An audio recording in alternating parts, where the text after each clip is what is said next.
online security starts with a click. NordVPN encrypts your internet traffic and hides your IP and virtual location. NordVPN helps protect you against bandwidth throttling from internet providers, where ISPs slow down your internet to get you to upgrade. NordVPN allows you to switch your country's IP address to access Netflix, Disney+, YouTube Premium, etc. in other countries for cheaper prices. NordVPN offers unparalleled browsing security and protection from hacking of personal data. Get your exclusive NordVPN deal by going to nordvpn.com/5RSN or use the promo code 5RSN to get a discount on your NordVPN plan plus one additional month for free and a bonus gift at checkout. All of this is completely risk-free with NordVPN's 30-day money-back guarantee. NordVPN.com/5RSN or use the promo code 5RSN and start saving with the world's leading VPN provider, NordVPN. Are you a South Florida property owner with an insurance claim? Are you dealing with water, mold, or fire damage? Looking for a reputable, fully licensed, insured, and certified contractor? Water Cleanup of Florida is here for you 24 hours a day. When a disaster strikes in your home or business, you need specialized, fast, and reliable services. Water Cleanup of Florida understands the impact and stress an unexpected disaster may cause. With over 62 years of combined experience, Michael, Robert, and Eric and their team is prepared to handle any size disaster. The guys are born and raised in South Florida, so changing the narrative on the way contractors conduct business in South Florida is extremely important to them. Their objective is to make cleanup and insurance claim process painless and hassle-free. Water Cleanup of Florida is also a licensed building contractor, so they provide the A to Z service, one-stop shopping that busy homeowners and business owners require. There's no need to bring in other contractors. They will handle it all for you. Call or text them anytime at 561-408-7835 for immediate assistance.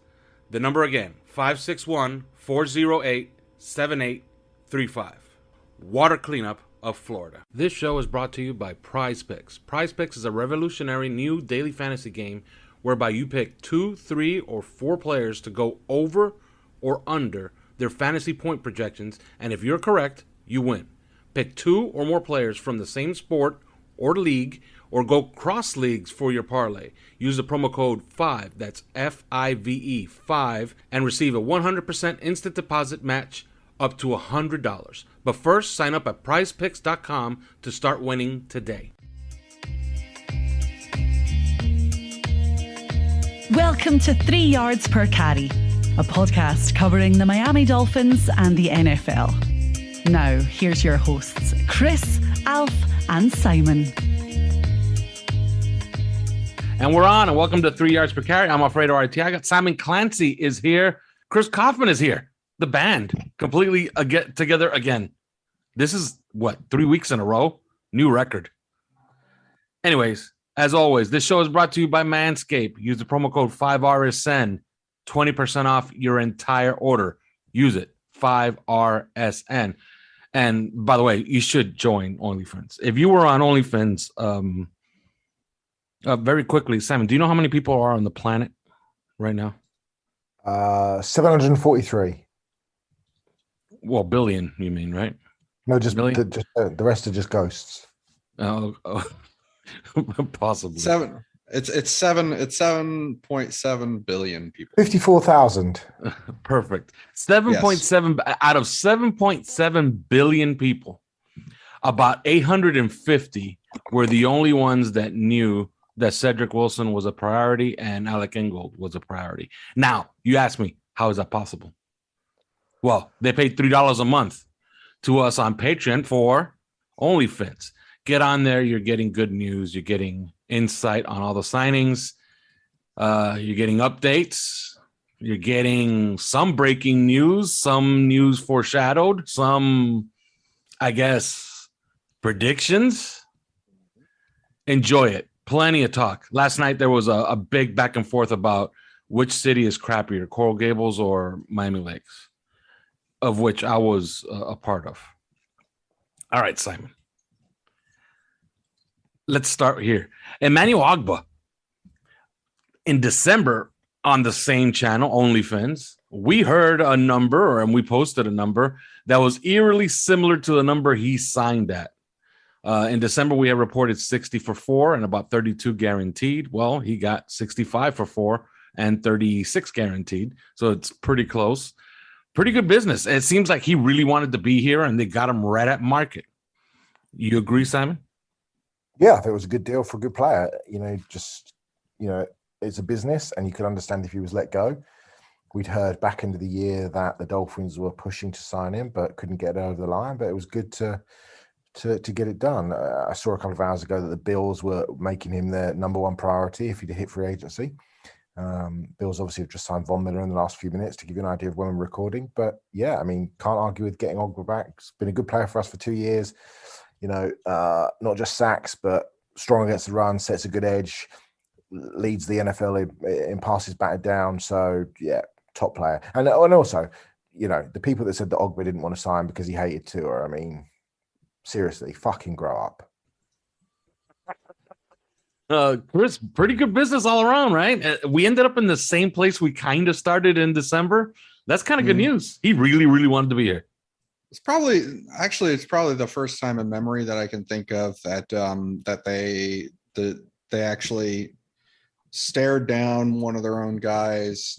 He made it into actual free agency, started talking with other teams, and then immediately came back to the Dolphins. It's happened where they re-signed the guy kind of last minute, but this was, I mean, I heard, and I said on OnlyFans that the Dolphins and he had sort of agreed to bring whatever offers he got to the Dolphins, and they'll revisit the negotiations and use that as a restarting point, I guess. Giving them the chance to match or, do whatever. And it genuinely worked out that way. That's pretty much, he reached free agency, was able to talk to other teams, and the market set. And then he came back to the Dolphins and they said, okay, we'll do this. And that's, usually if we let the guy get to that moment, he's gone. It's just the way it is.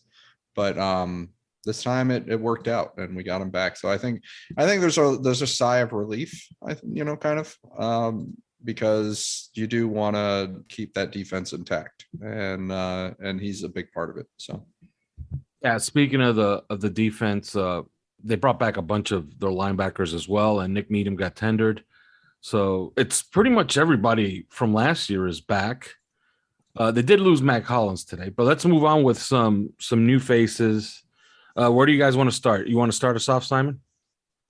Cedric Wilson, I think it's a really good signing. 83% of his snaps in the slot, 600 yards receiving. He's big, he's long, he's physical. The only reason he's not a superstar is that he played, or not a superstar, but the only reason people don't know more about him is that he played behind Michael Gallup and Amari Cooper and CeeDee Lamb, and was competing for time with Dalton Schultz as well. Really interesting signing. I think it's going to fit really well. So big fan of Cedric Wilson. Yeah, highly, highly efficient last year. He gets his first chance really in the NFL to actually play some. He gets 600 yards, 6 touchdowns, but even better than that, he averaged 9.87 yards per target. That is among the best in the league. So, highly productive receiver, really young on a modest deal. Your thoughts, Chris? I love this deal. This is one of my favorite deals. This one and the fullback that we will talk toward the end of the show. But I love this deal. This is one of my favorite deals that they came up with in the last 3 days. Your thoughts, Chris? I'm often kind of skeptical about the argument that, he played behind so-and-so and this is why he didn't, get time or whatever. But in this case, I mean, Amari Cooper is a $20 million a year player. Mm-hmm. And Michael Gallup, I'm actually a little surprised that Michael Gallup signed for what he did. I thought he could have signed for more. Yeah, had the Dolphins signed him for that $12 million a year, we would have been high-fiving on this podcast as well. Yeah, we would have, absolutely. Because even though I didn't think that we should dip into, the high end of wide receiver free agency, which they really didn't, that was value is value. That seemed like a value contract to me that the Dallas got out of for Michael Gallup. But anyway, I mean, he's clearly a very good player, Michael Gallup. And then CeeDee Lamb, high draft pick, very talented, very productive. I mean, he's a really good player. And then Dalton Schultz is a franchise tag player. I mean, that's what he is. And so, yeah, he really did compete. He really did try to sit. He had to sit behind quite a few guys. I think the thing to note about him in this offense is, one, his slot work and the things he can do from the slot, the ways that he gets open from the slot kind of relieves Jalen Waddle of the roles that he played that kept his yards per catch roll low. You know how he had 100 plus catches for only like 1,000 yards and stuff like that. It's a product of some of the roles that he played. Well, I think Cedric Wilson can play some of those roles now. Another thing about Cedric Wilson that you're going to love if you watch what he did in Dallas is this is a run after catch guy. Mm-hmm. So we're trying to transform the offense into a run after catch offense. And we've been talking about how, Gesicki's not quite a run after catch tight end. And, Dalton Schultz would have been, but, he's not quite. And Devontae Parker, he's certainly not a run after catch receiver. So they needed to do something to really, start to transform this offense. And that's what Cedric Wilson does. He's a really genuinely good run after catch guy. And the thing that I'm a little bit more intrigued with is, despite combine numbers, I've seen him work the outside. And when he gets singled up on a corner, like I saw him, he's got a big catch matched up one-on-one with Adoree Jackson, and it wasn't something where Adoree just like stumbled or made a mistake or something like that. He just ran a deep fade against Adoree in single coverage and really beat him pretty good. And so he can work the outside and do some things vertically that probably people aren't really appreciating. He did things vertically from the slot down the middle of the field. And I think that was a big way that he affected the game. And I think a lot of people, because they see the highlights, they see the throwing, he's got a hell of an arm. Yes, he does. And he does throw the ball, and they've done some weird stuff with him in Dallas. Like, they've given him the ball on like, they had him run, I think it was a drag route or something, and got the ball to him. And as he was running toward the sidelines, at a full clip, he tosses the ball to like a running back toward the side that was kind of hanging back toward the sideline, ready to just run vertically. And that would have been a big play. He actually screwed up that throw, but some of the other highlights, you see like the throws that he has made are like really eye-opening. Yes. For a skill player. He's done it on kickoff returns. It's really fascinating. But I think in the Dolphins offense, I talked about how versatility needs more versatility. So Jalen Waddle is a versatile guy. He can play X. He can play from the slot. He can play Z. He can do things in the backfield, jet sweeps and whatnot. Well, Cedric Wilson is a versatile complement. So he can work in the slot. He can also work in the outside. He can also, do things in run after catch situations. And Mike Gesicki, it complements well with him too, because obviously Gesicki works the slot like a wide receiver. He can work the outside like a wide receiver. He can be in line as a tight end. He's done a lot of different things. So they've got these pieces that they can move all around now and find matchups and take advantage of things. And we're starting to see it really take shape now. Yeah, I completely agree. And he ran a 4.55 at the combine. But speaking to somebody connected with the Dallas Cowboys, he tells me, forget that number. You watch him play, he just looks faster. He plays faster.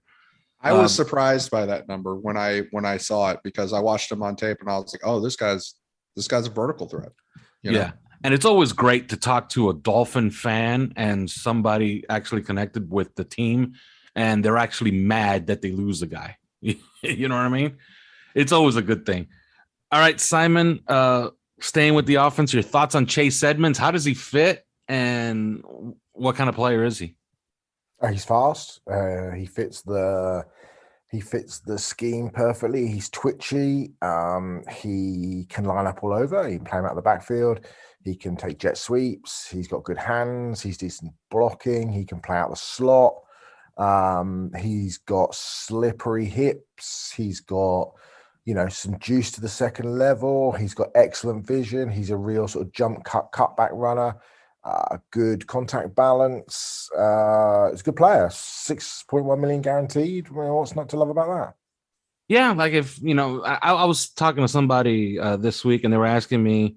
I was actually on the Donald show, and he was asking me, did they overpay a little bit? And I'm like, well, if you're going to compare him to other running backs in the league, yeah, maybe they paid $2 million more guaranteed than they should have. The cap's what, $203 million or $208 million? Like, if you're worried about $2 million in guaranteed money over 2 years, you're worrying about the wrong things. He's a productive player. He's had 5.7 yards per touch for 3 consecutive seasons. Yes, he's a good player. People talking about trading a first-round pick for Christian McCaffrey, who in his best 3 seasons had a career yards per touch of 5.8 yards per carry. Mm-hmm. So, I think, let's kind of keep it in. It's 6.1 million. Yes, exactly. He's also fast. He's fast as fuck. I mean, he's reached. I think I saw that he reached 23 or 21.3 miles an hour, the fastest timed run. He had 20 carries of 10 yards or more last year. I mean, come on. When was the last time we had a running back who had 20 10-yard carries? I mean, maybe we haven't had 20 10-yard carries since about 2005. Yeah. And I don't think they're done there either. Okay. No, of course not. They'll finish off in the draft, I'm sure. Mm-hmm. He's not an every down back, but it's typical of San Francisco when you go back and you look at Jeff Turner and Raheem Mostert and Matt Breida Wilson, right? And all those backs they've had through that system. It's a running back by committee system generally for the most part. And so I fully expect them to come out the draft with 1 or maybe 2 more backs. Guys that fit the scheme: Rashad White, Pierre Strong, people like that. So I don't think they're done at the position at all. But this is this is a good player. Yeah, and Raheem Mostert is still out there. And you never know if they're going to dip right back into free agency to go get another back, because they're going to use bodies for sure. We know that they floated an offer to Duke Johnson, and that's gone unanswered so far. Who knows if they pulled it? But your thoughts, Chris? Chase Edmonds, nice player. Well, I think it was an interesting, we're just kind of like sitting down with the popcorn and waiting to see, because we know that that Mike McDaniel has very specific criteria for what they want to see in a running back in that system. And he's talked about this. He's described it. Like he's not revealed exactly what those criteria are, but he's described how he's told the scouting department and presented, actually, had actual presentation to them about what they need to see. So you're kind of waiting. You're like, you see this running back group in free agency, you're like, well, who fits? And everybody's kind of reaching for the easy stuff. Like, we'll just pick guys from the 49ers, Raheem Mostert, Jeff Wilson, Yeah. But I think that it was interesting to, just find out, okay, well, which guy is he going to pick? And then when he did, it's like, wow, you picked a real interesting, kind of underrated player who, as Simon said, gained a lot of yards per carry. I've seen other advanced analytics that said his yards over expected, via situation were amongst the highest in the league, and he's got a lot of shake to him. He's got a lot of speed. He can catch out of the backfield. He's a very dangerous weapon that way, catching balls out of the backfield. And another underrated thing, he blocks. He blocks really well, even though he's a smaller guy. He's only 5'9", maybe 210 pounds, something like that. But he blocks really well. And so you're looking at it, and it's like, well, yeah, whether it was Mike McDaniel or the front office, there's probably a joint effort, but they picked an interesting one. And so I think the other thing that I would highlight about it is this shows that the offense that Mike McDaniel comes from, the Kyle Shanahan offense, is sort of this wide zone system. They've really been leaning towards speed lately. as the years have gone by. I think because if you go back to the Mike Shanahan offenses in Denver, I don't think that was necessarily the case. If you think about, guys that kind of came out of nowhere to be excellent performers in the system. You go back to, Terrell Davis or when it just seemed like they would find guys out of nowhere like Olandis Gary and Mike Anderson, and then Washington, I think like Alfred Morris and Alfred Morris, I think coming out of the draft was even considered sort of a hybrid running back fullback, as was Mike Anderson back in Denver. It's really evolved, this system to where they want speed. They want speed out, and this is why you see Deebo Samuel in the backfield taking snaps, right? And to that end, I thought maybe they're interested in Cordarrelle Patterson. Who knows? So they're leaning towards speed, and Chase Edmonds, front and center of that in this free agent class. As Simon said, he reaches speeds that are very impressive when you do the catapult technology type stuff and measure the player's speed via the RFID chips in their pads. So I think it just highlights that trend, and it should be instructive for what they're looking for in the draft. Yeah, and they had Kellen Moore in here to interview for the job. I wonder if they really mind him for Dallas Cowboys, because they're kind of in on a lot of them, and they signed 2 of them. And one of them is an offensive lineman, Conor Williams. Now, I understand, and I went out there with my concerns because I felt, and if you watched enough Cowboy games last year, and I'll start with Simon here. He knows a lot about this player, by the way. He spoke to him about him when he was coming out. Conor Williams last year, if you watched him play, you realize, okay, this is a talent. This is a really good player. He's a really good fit. But last year, his penalty issues last year were just ridiculous. 15 penalties. 15 penalties and 17. Well, I have him for 15 here. It was 17. Yeah, it was 17. Okay, I have 15 and 14 starts. So maybe the games he didn't start, he had the other 2. Like, that's ridiculous. That's borderline unplayable. But when he does play, it was just, I guess it was a thing that happened last year, because every other year he's under 5 penalties each year. But I guess let's just kick it off here. They finally got an offensive lineman. Obviously, he has to play left guard, right? Unless I hope that they're not thinking about trying to kick him out to tackle. I think that's the left guard. Simon, your thoughts on Conor Williams? Where does he ultimately play? And your thoughts on his penalty issue? I think he plays left guard. I can't see him playing left tackle. I think he's already the best offensive lineman that the Dolphins have, which isn't saying much. I thought he seems to flutter between really good seasons and sort of slightly mediocre seasons. His 2016 tape I thought was superb. I didn't think his 2017 tape was up to much. And I think he's kind of bounced around between being pretty good and sort of okay for the Cowboys. The penalties obviously are a massive issue. But I also think systematically, I think that as Zeke Elliott has become less quick and has lost any or all of that twitch that he had, the Cowboys have essentially become almost a completely pure inside zone team. And I actually think he's better as a move guy. I think his footwork has always been good. I thought his footwork was good laterally at Texas. I thought he's good at getting out, gaining position. He can secure those play side blocks. I like him in space. I think he does well with moving targets. He's mean. I think if we can get him back playing that outside zone scheme, I think he works pretty well. And I wonder whether or not, feels a bit like the Lake and Tomlinson thing, in terms of Tomlinson was a little bit up and down, first contract, and then went to San Francisco and became a top 10 guard in the league. And you kind of wonder whether or not the same thing might happen here. Kind of athletic, big, physical, great leader, lean, good hands, all those sorts of things. And I wonder if they kind of view it as the same sort of situation. You pop in between Teron Armstead and JC Tretter, or Teron Armstead and Tyler Linderbaum. And I think, you could really be onto something. But, you wouldn't want to go into the season with Conor Williams still as your best player on the line. And that's foreshadowing toward the end of this show. But yeah, Chris, Conor Williams, not without warts, but I don't know. Maybe you saw it in tape. What happened last year?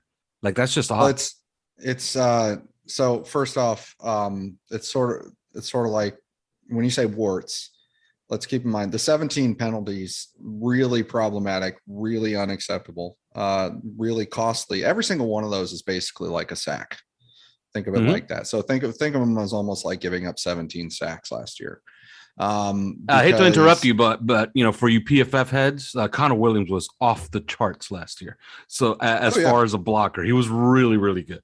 So well, that's what I was going to get to. It's sort of like if you're just watching the tape though, and you're just watching him. You're just saying, okay, what is he good at? What is he, what does he struggle with? What kind of effort is he giving? You see the explosiveness off the snap. You see his ability to deliver the blow and really move some people explosively. You see his lateral mobility, his ability in space. You see his ability to seal people off. You see his temperament as far as continuing to work the play all the way to the finish, which I think probably attracted Miami to him in this particular system, because you just always need to keep finding work in the zone, especially the wide zone. So you see all of that and you're just like, wow, he has the ability, and no, I would not say this about every guard. Certainly not. I would say this about very few of them, actually. He has the ability to be an elite level guard just by looking. If you look at the ability, like the explosiveness, the agility, the way he moves his body, the control that he has, he's really potentially that good. But in order to say all that, you have to ignore the 17 penalties, and it's sort of like, aside from that, Mrs. Lincoln, how'd you like to play? And so I think that's really what it is. That's how you think about this signing, is like, this could be an elite signing, but for something that is really, really important and really bad, so he needs to not do that again, obviously. And the one thing that probably should encourage Dolphin fans in that regard is that prior to this year, I mean, he had 4 penalties in 2020.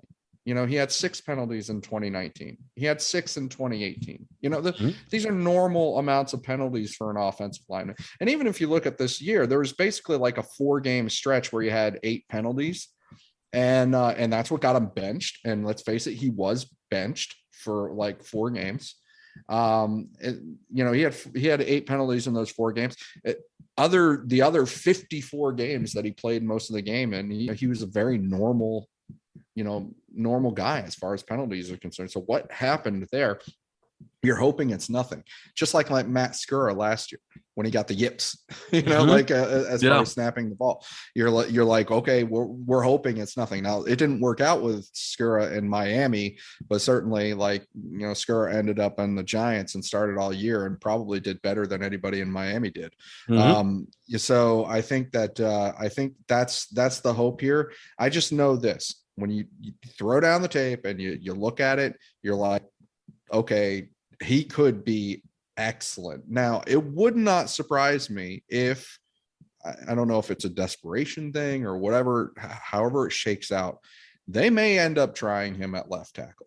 I didn't think he could play left tackle when he came out of college. I was not a big fan of him there, but I know some people that, had extremely good grades on him as a left tackle prospect coming out of there. And if you just look at his measurables and such, I mean, we are talking about a guy that does have 33-inch arms and 10.5-inch hands. Like he's over 6'5". He runs a 5.0 flat. He had a 34-inch vertical. I mean, that's tremendous.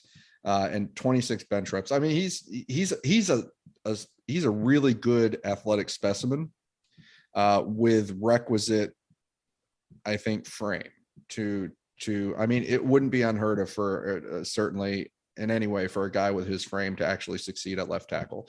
So if you're a really good lineman, it's sort of like, if you're a really good left guard, it shouldn't surprise you if you end up playing a little bit of left tackle and it's like, oh wow, he can play there too.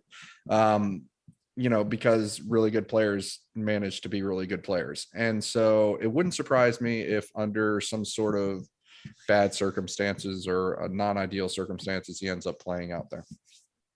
All right. And then rounding it off, they and we're going to talk about Alec Ingold at the end of this, but they signed a special teams player, and I don't know what this means for Justin Coleman. I would guess that Justin Coleman is not for long.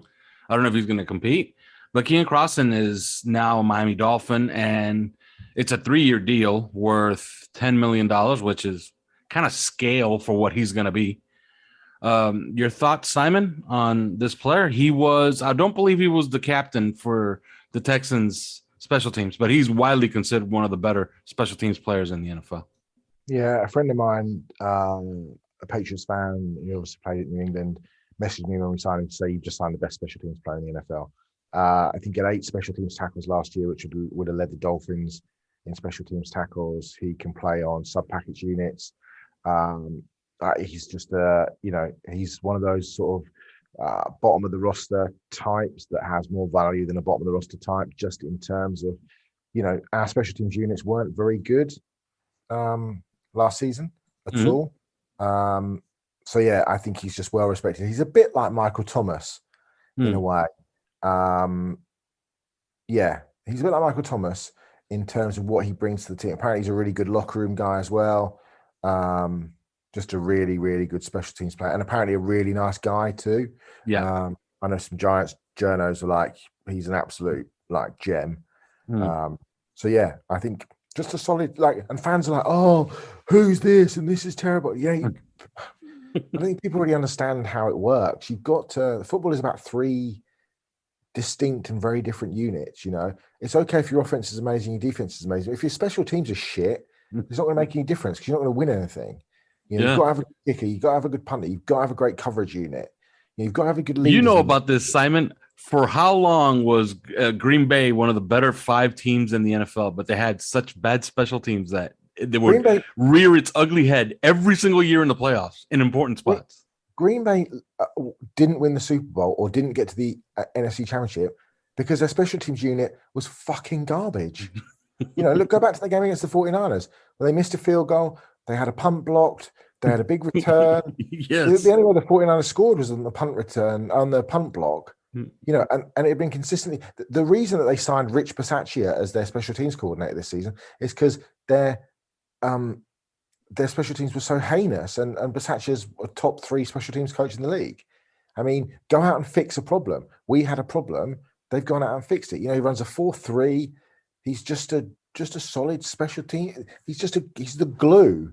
These guys are the glue that hold a franchise together. Yeah, you have your stars and you have your sparkles and all that sort of shit. But, teams are built on glue, not on sparkles. Yeah. And interestingly enough, I did some digging, and if you look for his draft, his draft introduction, which almost every team, they have coaches do, talk a little bit about, this 6th round pick. Well, the Patriots had one guy do Keon Crossan's talk up for being a 7th round pick for the New England Patriots. That guy, Josh Boyer. So, Chris, I don't know if you have too many things to say about Keon Crossan, but your thoughts?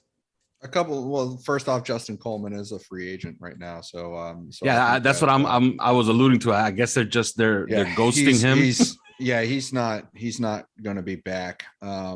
In my opinion. And this is exactly the thing I would say about Keon Crossan is when you have a guy that profiles like him, he's really solid special teams guy. He's really good locker room guy. He's performing well in a lot of different facets. You're not really surprised when you also explore what he can do on defense, and he can do pretty well. And I think that he has actually shown on defense that he can do pretty well. And this is exactly, Josh Boyer likes this so much. He doesn't I don't think he loves guys like Noah Igbenogany, who's drafted in the first round. I think he loves undrafted free agents, 7th round picks, guys from Western Carolina. By the way, do you know what the Western Carolina, like what they are, what the mascot is? Did either of you know?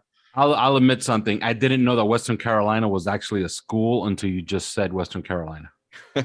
They are the Western Carolina Catamounts. So yeah, that's a thing. But anyway, like Josh Boyer, this is what he loves. He loves finding guys from that nobody else likes, that he thinks. And remember, I said Mike McDaniel has very specific criteria about what he needs in running backs, and this is probably why they're ending up finding Elijah Mitchells and the later rounds and such. Because they're not necessarily the value that's recognized by other teams, because they're very specific, idiosyncratic to what we need in this system. I think Josh Boyer kind of has similar things, and I think that bleeds over to New England and Bill Belichick in general. Look what they're doing this offseason. Allowing JC Jackson to go. Stephen Gilmore is a free agent. Like, they're going to do a reset at the corner position, and this is probably what they're going to do. They're probably going to try and identify those diamonds in the rough, coach them up, and just like they did with JC Jackson in the first place. So it bleeds over into Josh Boyer's mindset. This is what he wants. Don't be surprised if this guy's playing corner, not just being a special teams guy. I'd keep an eye out for that. All right. And moving on, and I guess we could close here before we talk about some prospective free agents, but there was one of our listeners, one of our patrons on the OnlyFans chat dubbed this offseason the Great Fullback War of 2022. It's a great group, and there's actually like 4 teams vying for the services of these guys.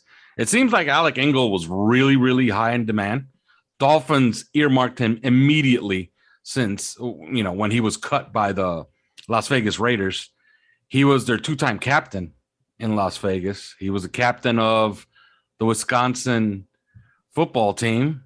And oddly enough, the Packers were in on him, but maybe they didn't do too much of a push to get him. But your thoughts on Alec Ingold? I think he's as good a fit for this system as you can find in the NFL, besides one very obvious one in San Francisco. But your thoughts, Simon? Yeah, Mike McDaniel loves fullbacks. He's now about to become the second highest paid fullback in the NFL, behind the one that Mike McDaniel had before.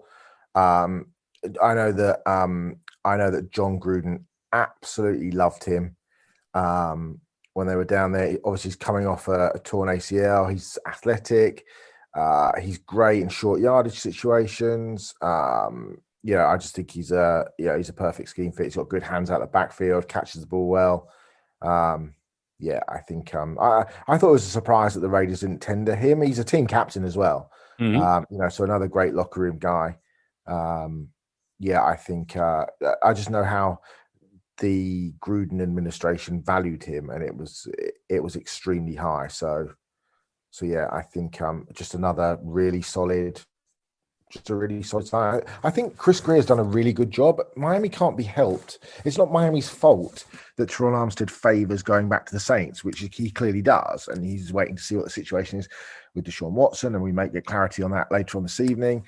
That isn't Chris Greer's fault. That isn't Miami's fault. The Lyle Collins situation, again, it plays into Detroit and Collins' best interest for him to be released in terms of a cap number or a financial number for Dallas, but also Collins gets to choose his destination. People talking about Trent Brown. Well, Trent Brown's not scheme fit. People talking about other guys. Joe Noteboom. He was going to go back to the Rams because Andrew Whitworth retired. That's just the situation. People go, Chris Greer sucks. I've had so many messages on social media from going, the Dolphins suck. They've done nothing in free agency. It's pathetic. And I just think people have just got to stop being stupid.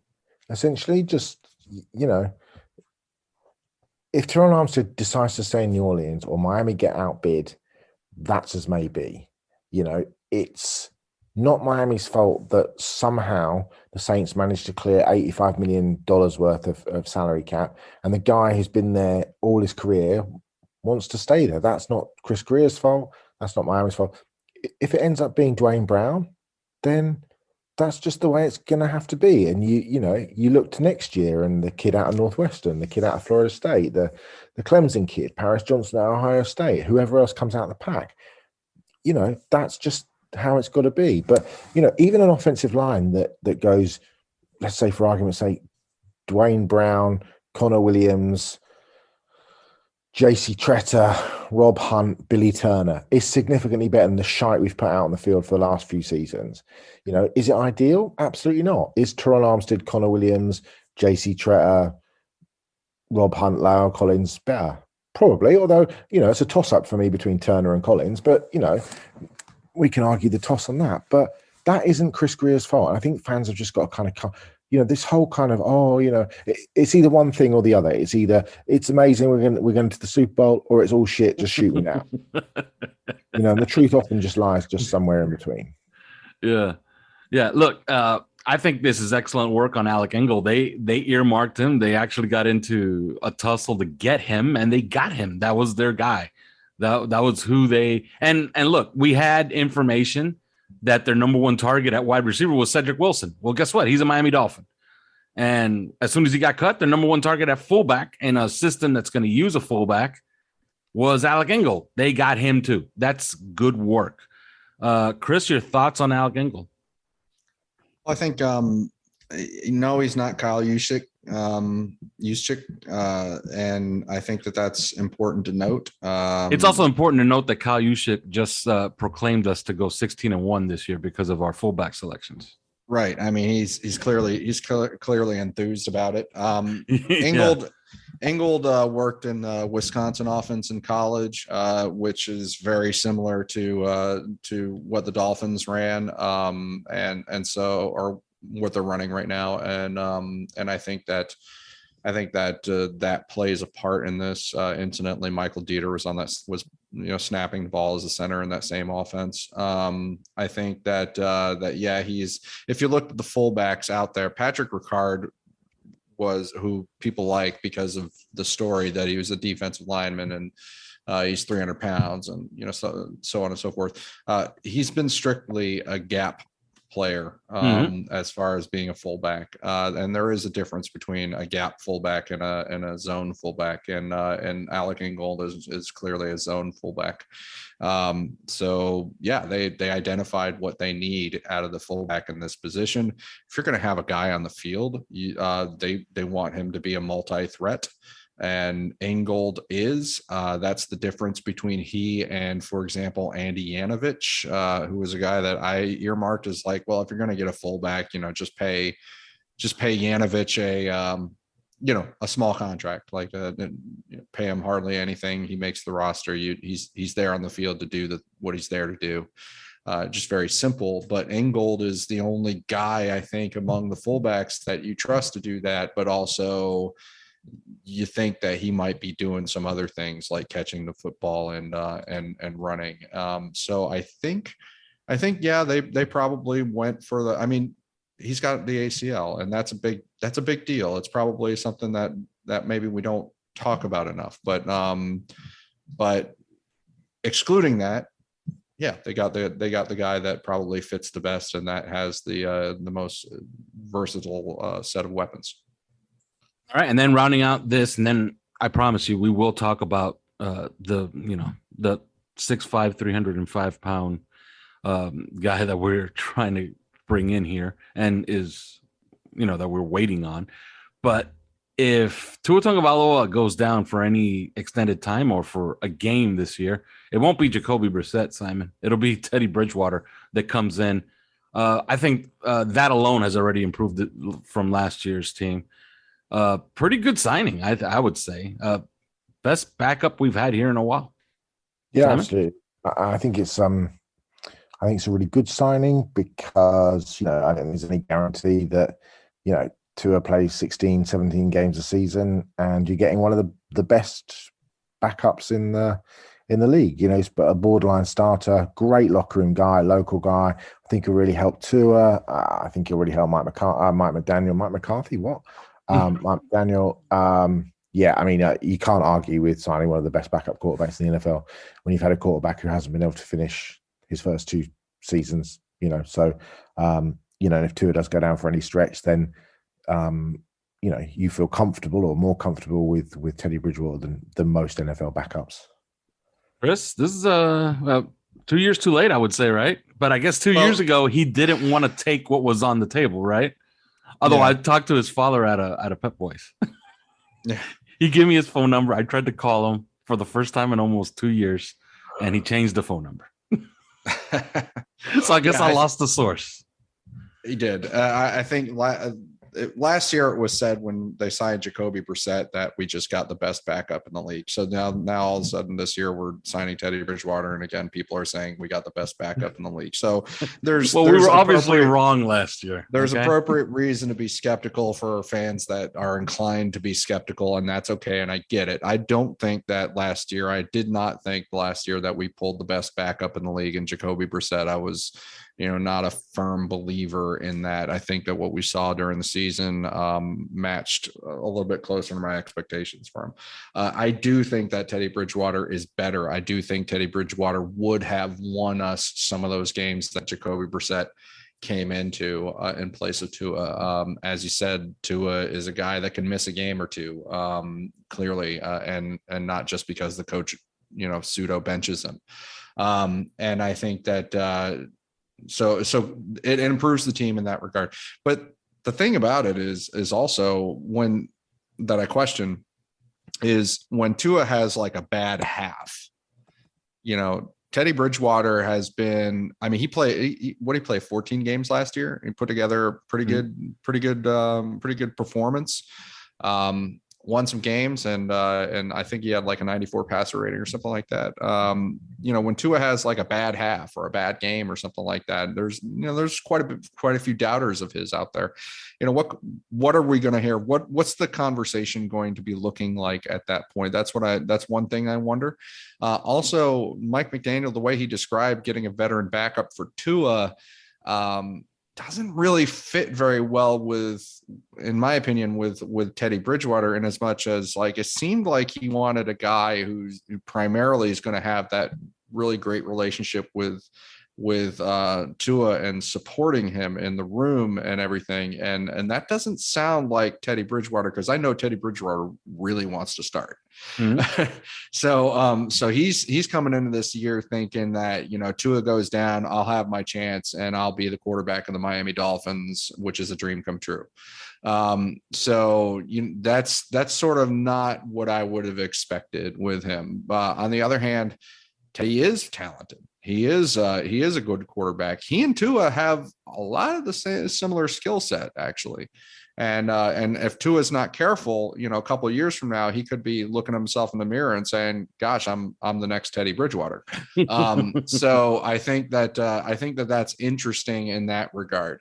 By the way, let me tell people out there, if anybody splices our everybody gets that quote right there and tries to put that out there, I will sue you. Okay. So yeah. Don't try to do that. All right. Don't try to cut up Chris Kaufman saying that Tua Tagovailoa is the next Teddy Bridgewater. All right.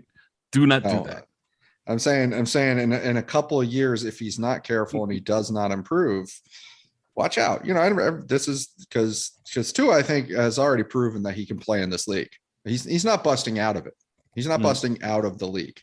But is he going to do well enough to keep a starting job and be some team's plan A? That's what he's got to prove. But anyway, I think it is an upgrade over that backup spot. I do wonder, I hope for the best in terms of the chemistry between he and Tua, as well as the national and local conversation whenever the Dolphins lose a game. Mm-hmm. I hope for the best, but also, I'm keeping an eye on that. Yeah, and as far as how well he played last year, absolutely, he played very well, and I watched him play plenty. That Denver team would be right on the cusp of winning so many games, but a lot of bad luck, and their passing game wasn't all that great. But I don't think it really was due to Teddy Bridgewater. They had some protection issues. Their wide receivers were constantly injured all year, but he had a 94.9 quarterback rating, 18 touchdowns, 7 picks, 3,052 yards in 14 games. Yards per attempt, 7.2. That's a decent player, decent quarterback. You could get by with Teddy Bridgewater if you need him for a stretch or to win a game because Tua is out. So I think that's a good signing. Teron Armstead is, that's what everybody's looking at. Okay. And we're in suspended animation because, the tackle market is crawling. Like, who's signed? Quisenberry signed. Who else? Morgan Moses signed. I think, Trent Brown is visiting Seattle, but he's not a fit here. Joe Noteboom re-signed with his team. Chucky Okorafor re-signed with the Steelers. I think that you would look at. I think Matt, what's his name? Matt Pryor is back with the Colts. And your boy Matt Gano, Matt Gano, he signed with the Giants. So that's really what's going on. But Trenton Brown is close to signing. I think he's taking a visit with the Seattle Seahawks, and I think that he's probably the signs point to him signing there. But yeah, you're right. The dominoes tend to start with the top guy, and that's Teron Armstead, and he's not signed or done anything. So, the market is still waiting, and that's what you're seeing. What's your read on the situation, Simon, on Teron Armstead? I'll give you my read first. I think he obviously would like to stay in New Orleans if he can. Now, if they don't have any money, they don't have any money. And I don't think he's going to give them a drastic discount. But they're in on the Deshaun Watson sweepstakes. I don't have a read on if Watson is there, that means he's coming back. Or if Watson goes there, there's no more money left and he has to leave. What's your read on the entire situation? I think he clearly wants to go back to New Orleans. I think Miami are well positioned. If he decides not to go back to New Orleans, I think it's really difficult to tell what the situation is in terms of which one is better for us. If Watson goes to New Orleans, you'd assume that's better for Miami, but maybe it isn't, because depending on who they end up trading. I mean, what if they trade Alvin Kamara, Ryan Ramczyk, and I don't know, somebody else?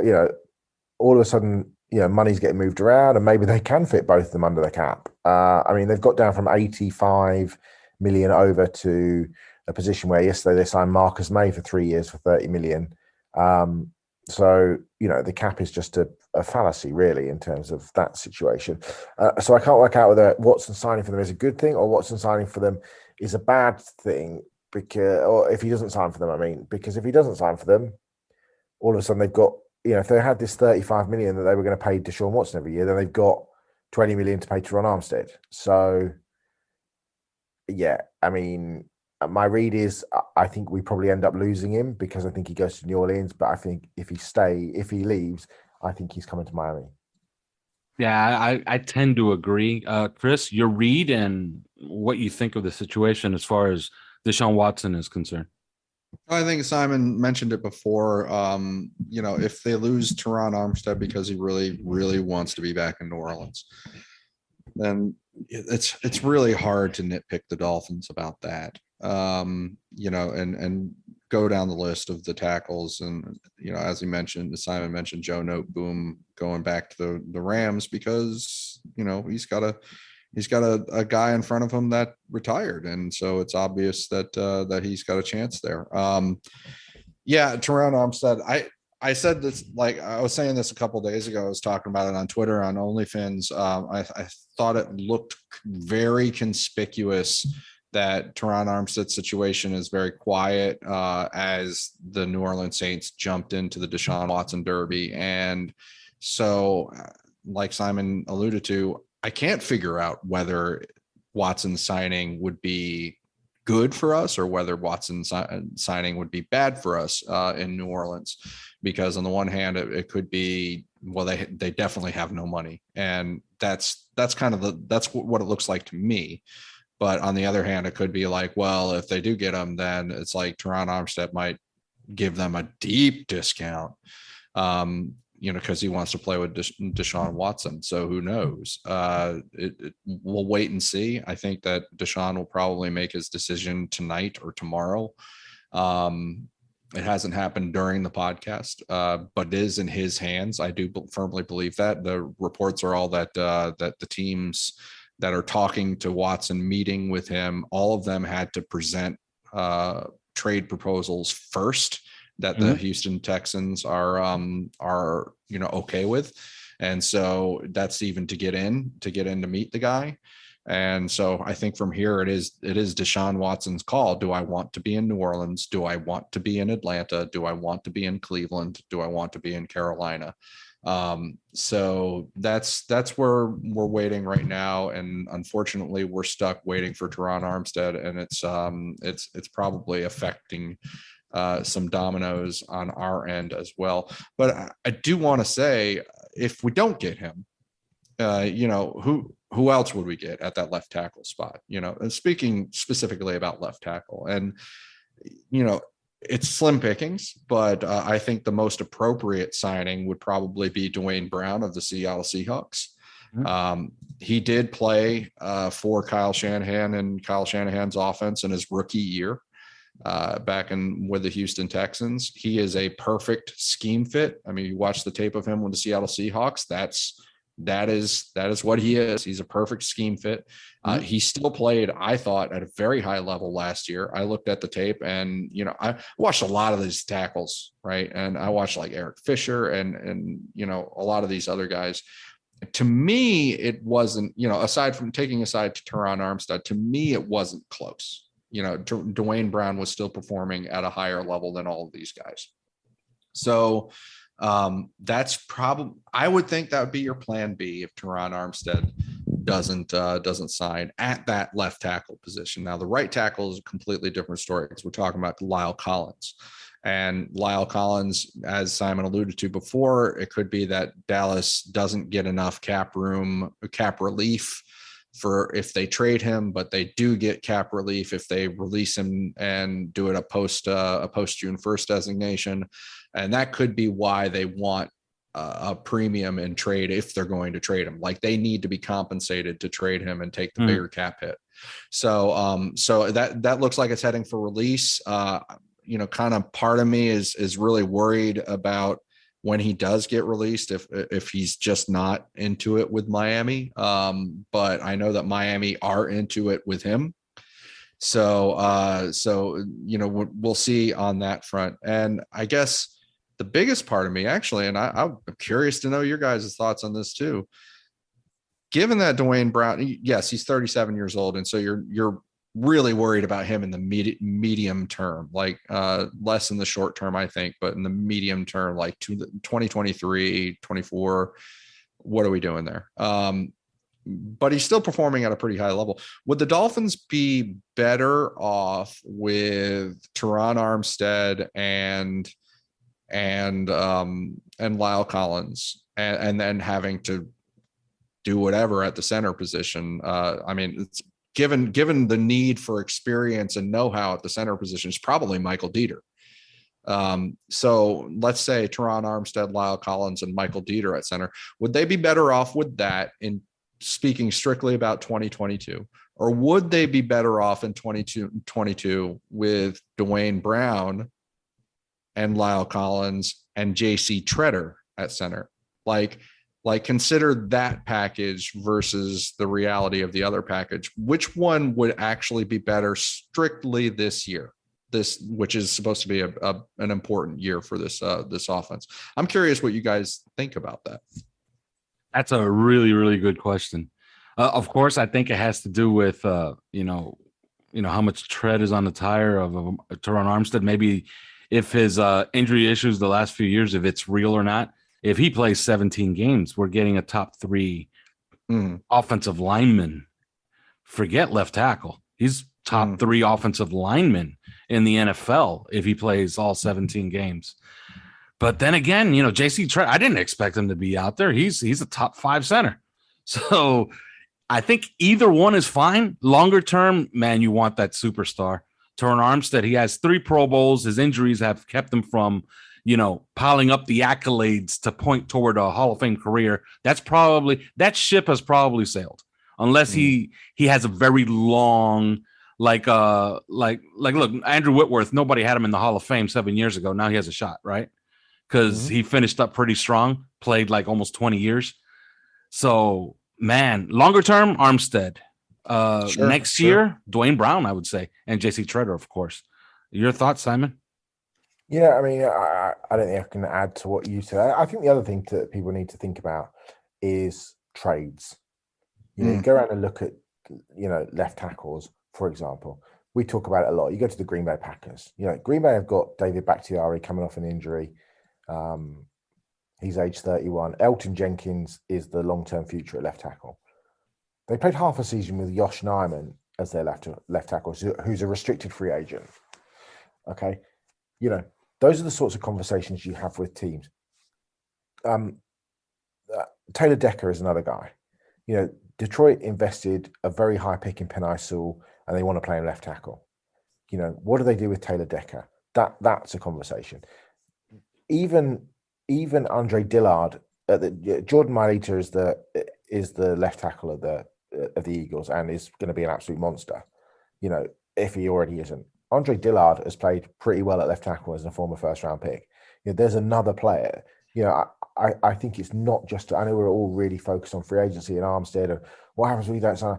There are still potential moves to be. Look, he's probably not going to get traded within the division, but Mekhi Becton is another player who, the Jets got really good play out of George Fant at left tackle last year. They're not moving George Fant at all because Fant can't play on the right side. He's purely a left tackle, but he's played at a really high level. There is clearly some off-field issues that need to get straightened out with Becton. But what if the Jets said, we're going to move Mekhi Becton? So I think that fans have a right and it is realistic to be disappointed if we don't get Teron Armstead, or we miss out on Dwayne Brown, for example. But I do think that there are moves to be potentially made. Would you give up the 29th pick for Taylor Decker? I'm pretty sure most of us would, yeah? Because then you Taylor Decker, Conor Williams, Rob Hunt, whatever we do at right tackle, and you still got a second round pick, with some good centers or some guards that can then kick over. So whilst it does feel like the world is crashing around us and the sky is falling in, there are still moves to be made. Will the Dolphins make them? That's the biggest question that we've always had on this podcast, especially over the last couple of years, in terms of offensive line identification. Are they able to do that? Will they do that? Who knows what the answer to that question is? But I don't necessarily think it's the end if Teron Armstead does not end up becoming a Miami Dolphin. Yeah. And I can't add too much more to that. I like what they're doing so far. I'm just waiting on a tackle. I think, not to put the word desperate, but I can't think of a better word. I think they desperately need a tackle, and there's a great one out there. There's two, and there's a great one, and then there's a really good one, and then there's another really, really good one in Dwayne Brown. So I think any of those three, the third one is Leo Collins. Any of those three, I'm kind of satisfied, not, enthusiastic. Now they get two of those three, and obviously it won't be Dwayne Brown and Armstead. It'll be Armstead and Leo Collins, or Dwayne Brown and Leo Collins. I would be very, very enthusiastic. I'll be very, very happy with what they've done. But yeah, on the Leo Collins front, if he gets released, I would guess he's going to start taking meetings everywhere. He has some issues that team security would absolutely want to look into. Okay. So I don't think this is a guy that's just going to sign over Zoom, like bring him in here. Hey, here's $14 million, here's your number, here's 71, wear it. Let's go. No, I don't think it's going to be like that. I think he's going to take visits. You're going to want to get a good feel for Leo Collins, see where his head's at, see if he really, really wants to play football. And, if football is his thing for, longer than the immediate future, because what he did last year was not good. Bribing a sample collector, that's not good. That's just not good, So we shall see on Leo Collins. I think that takes a little longer than Teron Armstead. I think as soon as the Watson domino falls, we will have an idea of where we stand with Teron Armstead. Obviously, he has to be the guy that they want the most. But who knows? Maybe they have something else cooking. All right, that's it. If they do pull off something big, or if Teron Armstead signs, I'm pretty sure we could pop out a 10-minute podcast on Teron Armstead for you. But we wait along with the rest of you.